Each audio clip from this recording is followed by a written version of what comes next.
Substitution method था अपना, जो अपना सेकंड मेथड था। पहला अपने क्वेश्चन लिया है, पहले अपने क्या किया, एक्स को फ्री किया, इक्वेशन नंबर 1 को बुला के थर्ड का यूज सेकंड में कर लिया क्योंकि इसका यूज नहीं किया था। वहां से y की वैल्यू आई, इस y की वैल्यू को इक्वेशन नंबर थर्ड में रखा, वहां से अपने पास x की वैल्यू आ गई। तो इसके दो सॉल्यूशन आ गए, एक तो पहला आंसर ये आ गया और दूसरा आंसर आपका ये आ गया। इसे कहते हैं सॉल्यूशन लीनियर इक्वेशन। बताइए सही है कि?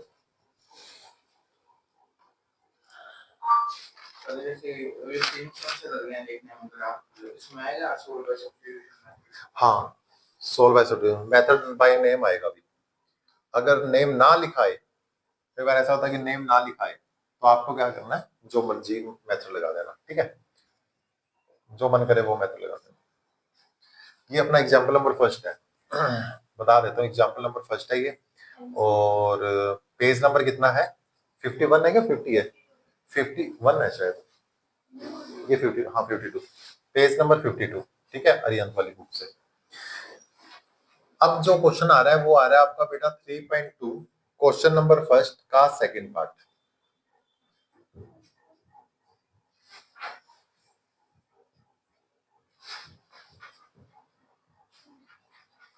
चलिए एक ये क्वेश्चन और देखिए, फिर दोनों क्वेश्चन इकट्ठे नोट कर लेना। ये भी सब्स्टिट्यूशन से सॉल्व करना है। तो देखो इक्वेशन नंबर 1 में तो कोई कमी नहीं है, मैंने आपको बोला था ना कि फ्रैक्शन नहीं होनी चाहिए इक्वेशन में। फर्स्ट तो सही है, लेकिन सेकंड को सही करना पड़ेगा, मैंने आपको तरीका बताया था। बच्चों 3 और 2 का एलसीएम ले लो, 3 और 2 का एलसीएम ले लो, पूरी इक्वेशन को किससे मल्टीप्लाई कर दो, 6 से। तो बेटा 6 को इससे मल्टीप्लाई करूंगा तो कई बार क्या गलती हो जाती है, तो आप एक बार ना सीधा लिख दो 6 को, सही है, यानी सभी टर्म्स को 6 से मल्टीप्लाई कर दिया। अब कैंसिल कर दो, देखो 3 बन जा, 3 2 जा, 2 बन जा, 2 3 जा, तो बेटा ये बनेगा 2s, ये बनेगा 3t और ये बनेगा 36, सही है ना। और ये आ गई अपने पास इक्वेशन नंबर। अब ये अपना पहले वाला सेम क्वेश्चन बन गया। तो क्या करें सर, एक इक्वेशन को बुलाते हैं, तो मैंने लिखा from equation number 1, equation number 1 को बुलाया, s minus T is equal to 3, किसको फ्री करें, s को, क्या बना, इसको लगा लिया इक्वेशन नंबर थर्ड। तो थर्ड का using third into second, second equation में सब चीज लिख देना, बस s की जगह क्या छोड़ दो आप, स्पेस छोड़ दो सर, क्योंकि उसकी जगह क्या आने वाला है, 3 प्लस टी आने वाला है। अब सारा का सारा मामला किस में आ गया बेटा, टी में आ चुका है। तो 2 का 3 से मल्टीप्लीकेशन, 2 का t से, 2t plus 3t is equal to 36, T वाले टी में जुड़ेंगे, कितने हो गए 5t, इस 6 को उधर शिफ्ट कर दो, ये जाएगा 36 माइनस 6, तो 5t इज इक्वल टू 30, बता सकते हो t की वैल्यू 6, 5 6 जा 30। अब सर t की वैल्यू इक्वेशन नंबर थर्ड में रख देते हैं,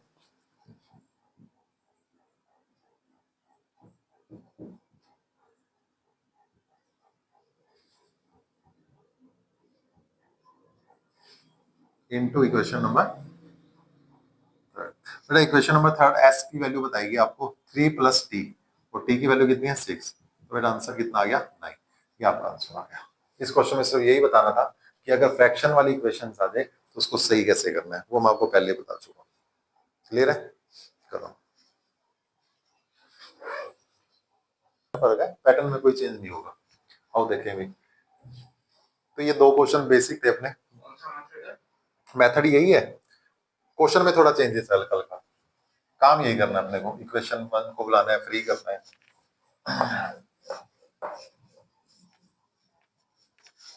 चलिए जो अपना नेक्स्ट क्वेश्चन है वो है 3.2, क्वेश्चन नंबर फर्स्ट का फोर्थ पार्ट।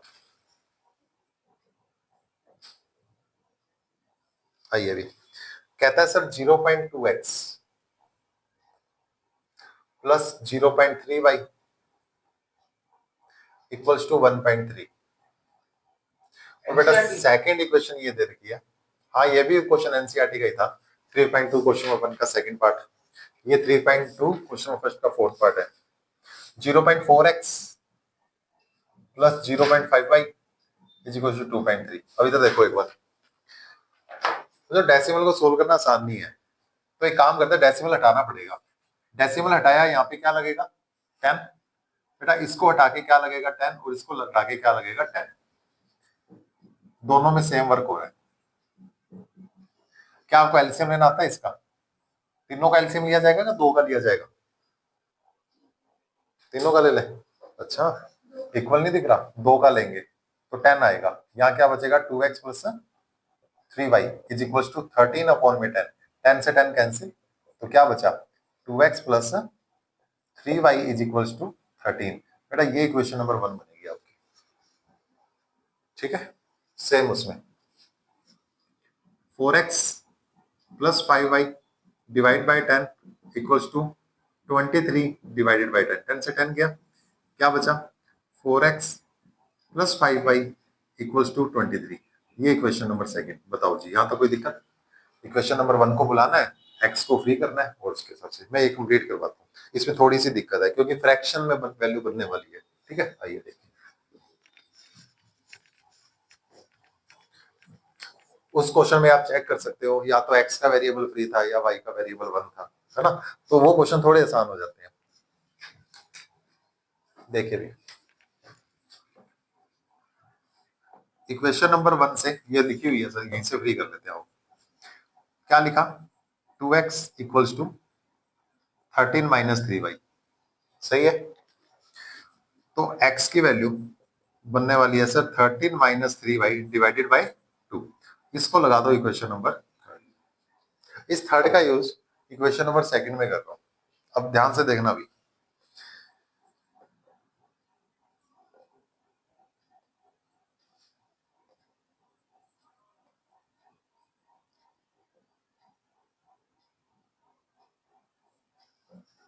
फोर तो पड़ा ही रहेगा ना।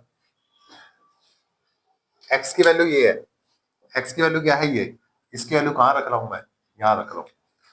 तो फोर तो है ही।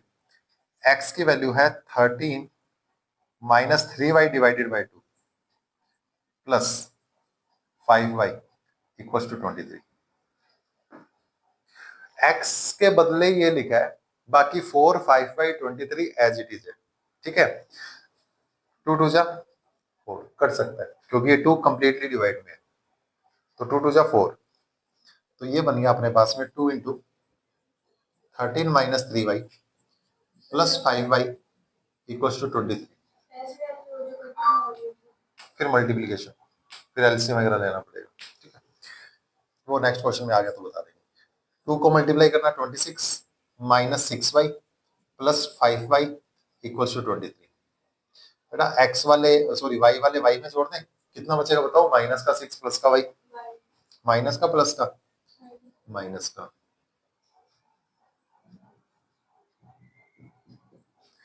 तो ये बना है अपने पास में 26 माइनस वाई इक्वल्स टू 23। ठीक है, यहां तक पहुंच चुका हूं मैं।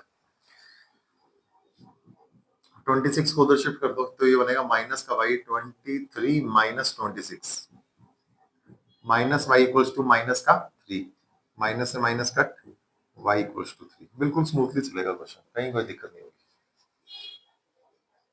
चले, क्या करना है आगे सर, y की value putting y equals to through किसमें, इक्वेशन नंबर थर्ड में। सर इक्वेशन नंबर थर्ड में रखना ज्यादा सही रहेगा। कौन सी इक्वेशन नंबर थर्ड, ये रही। तो x तो पड़ा का पड़ा, ये आ गया 13 माइनस 3, और इसकी वैल्यू भी कितनी आ गई 3 आ चुकी है, और डिवाइडेड बाय 2।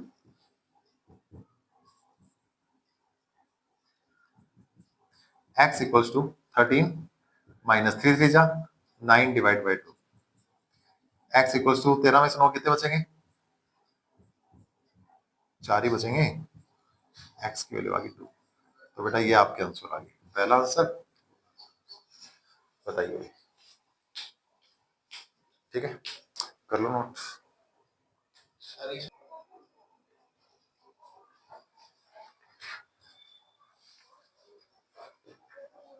कर दो। अच्छा, मेथड कौन सा चल रहा है अपना, सब्स्टिट्यूशन। सब्स्टिट्यूशन मेथड चल रहा है। एक वैल्यू को उठा के दूसरे में पुट कर रहे हैं। ये मेथड थोड़ा हार्ड है, अगला मेथड इससे इजी है, इसमें वैल्यू वगैरह पुट करनी पड़ती है एक से उठा के। वो अगला वाला इससे इजी है। कितने क्वेश्चन हो गए हमारे? फिफ्थ करते हैं इसको, कोई बात नहीं। 3.2 क्वेश्चन नंबर 1 का फिफ्थ पार्ट कहता है sir √2x plus √3y equals to 0, √3x minus √8y is equals to 0। सही है। इक्वेशन नंबर 1 और ये इक्वेशन नंबर 2। इक्वेशन नंबर 1 को बुला लेते हैं। From equation number 1 √2x plus √3y is equals to 0। किसको फ्री करना है? x को। इसको उधर भेजें, रूट डिवाइड में क्या आएगा? कैंसिल तो होगा नहीं सर, क्योंकि 2 के टेबल में 3 नहीं आता है, यही पड़ा रहेगा। ठीक है, और ये लिखा हुआ है भाई अपना। मतलब इसको लगा लेता हूं इक्वेशन नंबर 3। फिर ये कहता हूं सर पुटिंग या using equation number 3 into equation number 2। तो जो सेकंड में क्या करना है, x के अलावा सब कुछ पुट कर दो। बस x की वैल्यू क्या पुट कर देनी है आपको? ये वाली। तो देखो पहले आएगा √3, फिर क्या लिखूंगा सर? माइनस का √3 डिवाइडेड बाय √2 y, और माइनस का क्या लिखेंगे? √8y is equals to 0। अब ये कैलकुलेशन अच्छे से देखना भी। क्या 2 और 3 कैंसिल हो जाएंगे? क्या नहीं होते सर। √3 को √3 से मल्टीप्लाई कर दो, क्या आएगा? -3y divided by √2। नहीं, डिवाइड में नहीं, ऊपर वाला के साथ होता है। ठीक है, ऊपर ओनली इसके साथ होगा, डिवाइड में कुछ नहीं। Minus √8y is equals to 0। अब क्या चीज ना, सिर्फ ब्रैकेट देखो कहां से कहां तक है। यहीं तक है तो यहीं तक ही होगा, आगे वालों से कोई मतलब नहीं। √8 से मल्टीप्लाई ना, प्लस माइनस आ रहा है ना बीच में प्लस माइनस आ रहा है तो नहीं होता, मल्टीप्लाई आना चाहिए, प्लस माइनस में नहीं होते डिवीजन। अब एलसीएम लेना है तो एलसीएम ले लो, एलसीएम नहीं लेना तो आप इसको उधर भेज दो एक बार। तो ये बनेगा माइनस का 3y divided by √2 is equals two plus √8y। सही है इतना? तो y से y कट जाएगा, इसका मतलब आंसर ही नहीं आ रहा कोई। तो y वालों को एक तरफ ही रखो, इसका एलसीएम ले लो। यहीं पे एलसीएम कितना आ रहा है बताओ? √2। ये क्या लिखेंगे? माइनस, मल्टीप्लाई कर दो, 2 8 जा इज इक्वल्स टू 0। आइए वापिस एक और लिख देता हूं।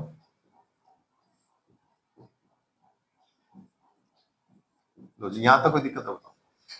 मैंने एलसीएम लिया और कुछ नहीं किया। बड़ा 16 का रूट आता है क्या आपको? 16 का रूट क्या होता है सर? 16 का रूट 4 होता है। जो डिवाइड में √2 है ना, वो 0 के साथ 0 हो जाएगा। सही है। बचा क्या? माइनस का 7y equals to 0। y equals to कितना आ गया? 0 बाय -7। तो किस 0 को किसी से भी डिवाइड करो, आंसर कितना आता है? 0। 0 को किसी से भी डिवाइड करो, आंसर क्या आता है? कहां पे 0 बन गया? ये माइनस का 4 माइनस का 7 हो गया, डिवाइड में गया। जो कोई चीज मल्टीप्लाई डिवाइड में जाती है साइन चेंज नहीं करती है। y की वैल्यू 0 आ गई।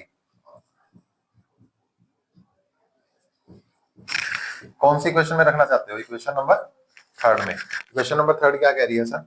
x equals to -√3 into 0 divided by √2। अब आपको पता है सर, अगर 0 से मल्टीप्लाई करेंगे तो सारी की सारी टर्म क्या बन जाएगी? 0 बन जाएगी। तो बेटा x की वैल्यू भी 0 आ रही है और y की वैल्यू भी क्या आ रही है? 0 आ रही है। ये आपका सोल्यूशन होगा इस क्वेश्चन। ठीक है, कर लो उसको नोट। हाँ, तो ये 0 बाय √2 0, ऊपर 0 बन चुका है ना। एक स्टेप और देख लो, ये ऊपर 0 बन चुका है, ये लो 0 बाय √2 0। ठीक है, तो बेटा आपका होमवर्क यही है कि 3.2 क्वेश्चन नंबर 1 कंप्लीट। ठीक है, इसको नोट कर लो, फिर एक दो क्वेश्चन की प्रैक्टिस करते हैं, फिर बस कर लो, इसको नोट कर लो। 3.2 क्वेश्चन नंबर 1 कंप्लीट है आपका।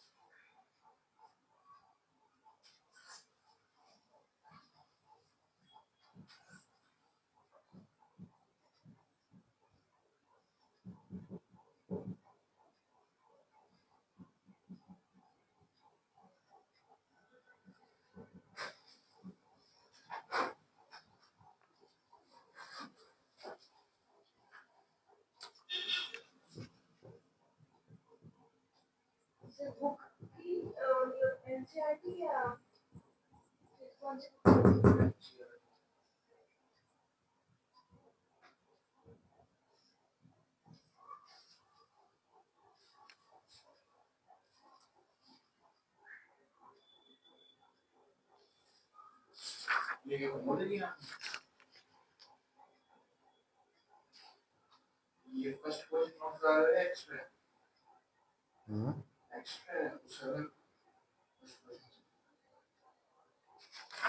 नहीं, ये वाला ये सेम ही है, ये फर्स्ट से अलग है क्वेश्चन, एक्स्ट्रा क्वेश्चन है।